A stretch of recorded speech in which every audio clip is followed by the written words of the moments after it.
प्यारे बच्चों, आज हम करेंगे 7th क्लास की हिंदी की वर्कशीट नंबर 16। ये जो वर्कशीट है हमारी पापा खो गए वाले पाठ से ली गई है।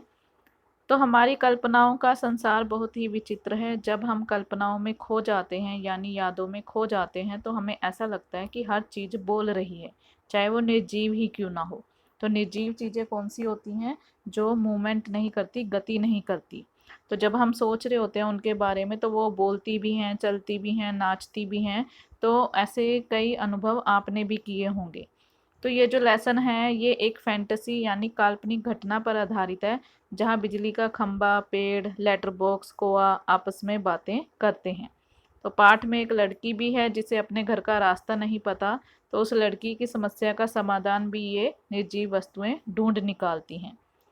तो पेड़ और खंबे के बीच में संवाद पढ़कर पूछे गए प्रश्नों के उत्तर दे।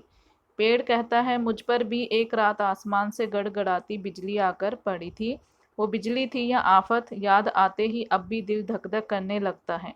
और बिजली जहाँ गिरी थी वहाँ खड्डा कितना गहरा पड़ गया था। अब जब कभी बारिश होती है तो मुझे उस रात की याद हो आती है, अंग थर थर कांपने लगते हैं।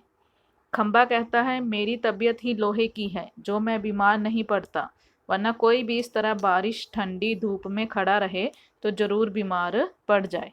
पड़ जाएगा या नहीं? कितने दिन बीत गए, कितनी रातें, लेकिन मैं बराबर इसी तरह खड़ा हूँ। तो ये क्वेश्चन आंसर दिए हैं। फर्स्ट है, किसे याद करके पेड़ का दिल धक धक करने लगता है? तो बिजली को याद कर, आसमान में गड़गड़ाती बिजली को याद कर पेड़ पेड़ का दिल धक धक करने लगता है। जहाँ बिजली गिरी वहाँ क्या हो गया था? जहाँ बिजली गिरी वहाँ खड्डा गहरा पड़ गया था। खंबा बीमार क्यों नहीं पड़ता?